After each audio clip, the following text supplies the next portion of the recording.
Can you assess like where this is at for you and how tight or good you feel this is? I might be being overly critical, I don't know, but I think this is probably like a 3 out of 10. It's basically here's what I sell, and I'm doing it in like a webinar format. Today, you get a glimpse of my work re-engineering the intro to a webinar that Brendan gives both to his own audience and when he goes out virtually to other audiences to transfer that trust from those groups to him. It's a great way to drive leads and build your business if you sell services like Brendan, all these virtual webinars. But webinars are really tough. I mean, the bar is really low in business for bringing energy, for being entertaining, for delivering a webinar that is better than slide, tip, any questions. The opener is a high stakes moment in any talk. And specifically in a webinar, it can be tricky to navigate. You have to bridge this gap between how they're feeling in the moment and how you want them to feel when they go with you the rest of the way. Hey, I'm Jay Acunzo, and I'm a speaking and messaging strategist who believes that we should all prioritize resonance over reach. Don't market more, matter more, because when you matter more, you have to hustle for attention and results less. If you are an expert, entrepreneur, or some kind of business leader or voice who wants to differentiate easier and resonate deeper with substance and stories, not internet stunts, well, follow along, because that is my core ethos and belief. That is what I do with clients, with boot campers, and with my audience. I help people like you compete on the impact of your ideas, not the volume of your marketing. Now let's get started helping Brendan get started. So this was also don't explain what you would say.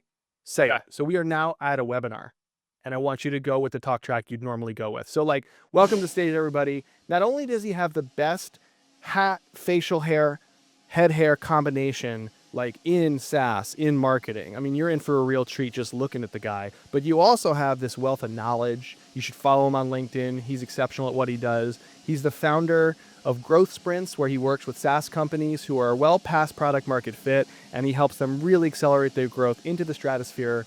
Please welcome Brendan Hufford. I hope you just made that up on the spot. That was so nice. I did. Yeah, I did. It's just for you. So as Jay said, my name is Brendan Hufford. Today, we're going to talk about lead gen that works. But in order to talk about lead gen that works for you and your business, we kind of have to take a step back. And what I've realized over many years of doing this and being involved in content and content marketing is that the modern version of content we have to say goodbye to. We have to say goodbye to content if we want to say hello to customers. I've noticed that there is a lead gen mistake every single one of us is making or has made. And maybe you're past this, but I would wager maybe you're not, because I'm not most days. I posted this on LinkedIn a while ago. You can see it got a lot of impressions. A lot of people commented. And it was just a hypothetical content strategy. If I was the head of content at your company, here's what I would do. And I got all of these comments on here. Tell me about content distribution. How would you content remix this? How would you promote it? They all anchored on the beginning of what I said, where I said I would do a podcast, a live event, and a newsletter. Everybody was focused on that. Everybody cared only about that. One person asked a really insightful question about how do we strike a balance between creation and distribution? And it made me wonder, what would it look like if more of us spent 6 months creating content that could be atomized, repurposed, and remixed forever? What if we could get out of checkbox marketing? What if we could get off the content treadmill and do something different? Before I explain how that works. Cool. Let's pause there. This is great. There's so much stuff I can notice here, and I'm writing down. So let's go back to the top. So I think what we have here is all the ingredients are there, and I want to try and help you do two things. I want to help you start really, really strong, and I want to help you arrange the stuff you have here in a way that flows really nicely. So it's like inescapable. I want to go with you. What I notice is there's like a kind of a businessy tendency we have, which is we talk about the talk while we're giving the talk. So like one of those trigger phrases is, so what I want to talk about to you today is, today we're going to talk about lead gen that works. And I'm going, my friend, you are talking about this stuff now. So just talk about it. You're like, so I'm going to give you the 4 strategies. But before I give you the 4 strategies, we have to take a step back. And so what I want you to do is when you start, just take the step back. And here's how I want you to try it. Instead of goodbye content, hello customers, that's what I want inescapably. I think they can come a little bit later. Where I felt myself really lighting up was when you showed, can you go to the slide 4, the screenshot on LinkedIn? Great. Now you give yourself the option of either a cold or a warm open based on this. You should just start there. What you're going to do is effectively teach me physics, but you're showing the race car take a tight turn first to the students.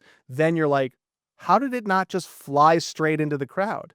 Well, we're going to learn about that right now. That's what I want. So start with the show me stuff, then tell me later to reinforce what you showed me. So a cold open would be, thank you so much. I'm Brendan Hufford. Next slide. So the other day I posted this. That's cold open. Warm open is, Jay, thanks so much. That was such a flowery introduction that I'm kind of embarrassed to show you what is ultimately what seemed like an innocuous post. Here it is. I want you to start or try the next gig starting with this as the story, because then the beats become, I posted this thing and mostly here's the responses I got. But then I got one person who responded, frankly, what I'd hoped I'd see more from not just the people in my comments, but from our whole industry. Here it is. So, all right, let me step out of the note. I have one more thing to say about the LinkedIn story. How are you feeling about that note so far? Oh, it's perfect. It gets rid of all the awkwardness. And like you said, I can connect it to an introduction, or I can just start with, I posted this the other day. Right. And like I said, it's your style, your preference, and the reps that you put in over time giving more talks. You'll find the way to do it. But and like I said, like for a webinar, you got to bring the start. You got to bring the energy, which is why maybe a warm open does actually make more sense. It's like, damn, Jay, that was you just gassed me up with that intro, and I really appreciate it. I kind of feel bad because I want to tell you a story about, I posted something pretty innocuous that like anybody, even without the credentials you just read, could have posted. You know, that's me replacing the warmth of an applause in an auditorium. So you start with the B2B content strategy post. I posted this on LinkedIn a while ago. You can see it got a lot of impressions. You move to the comments. And I got all of these comments on here. Tell me about content distribution. How would you content remix this? How would you promote it? Then you move to slide 6. Slide 6 being the comment you liked. One person asked a really insightful question. And then I really want you to read it verbatim. Because when we put text on a slide and then we say something different, internally the audience is a little bit frustrated. Because I'm trying to read what's up there and you're just summarizing it or saying something in addition. So the first thing is only show the text or highlight it. I agree. And the second is actually read it or the part of it that matters most. Like just get rid of all that fluff. Exactly. The question needs to be so to the point. What would it look like if more of us spent 6 months creating content that could be atomized, repurposed, and remixed forever? What if we could get out of checkbox marketing? What if we could get off the content treadmill and do something different? Big block of text needs to become 2 lines, maybe 3. So what would it look like if more of us spent 6 months creating a batch of really good content that could be atomized, repurposed, and remixed forever? The thing I feel is needed now is you have basically presented a piece of your premise for the talk, right? What you haven't done is you've challenged me. I want you to now align with me for a moment in time to be like, listen, this isn't just like a pithy sounding thing I'm saying. Hey, don't be bad, be good. Like, yeah, no shit, Sherlock. But like, this is what I see unfolding in marketing instead, right? Because you gave me the window into that, and you don't have to spend too much time on it because you mostly speak to folks who get it, but just let me know how deeply you get it. And then you have the option later of, as you delineate what you see and the problems of what you see, you have the option later of being like, remember that first thing I said was really bad, that we do it all the time and it's broken? I think that's solved by the first strategy, community-led marketing, right? Like, so you have the option later, if it lines up that way, of pulling it forward. So it's this one seamless talk. Because a lot of expert talks are either walls of smarts. It's just like, let me give you a ton of stuff really quick. Yeah. Or you like start to see the seams where you're like slide tip, slide tip, slide tip. All right. It's like you could say to someone in the back, next slide. And then I speak to it. Next slide. I have a friend that does the first version of those talks where I come away just being like, that was so much cool stuff. And Jay, I can't tell you any of it. I'm not changing at all. And your challenge, like, wow, he's got a lot of ideas. Right. Your challenge is you're not here to present 4 strategies. You're here to present one change. And you're giving me a method, which is I can dip into any of these 4 strategies, but the talk is one seamless, cohesive argument for the change you want me to make, which is I want you to create really good content for a brief period of time. And then I want you to spend more time learning to distribute that content later, right? And here are 4 strategies that are proven to work when you have that mentality. I'm so excited.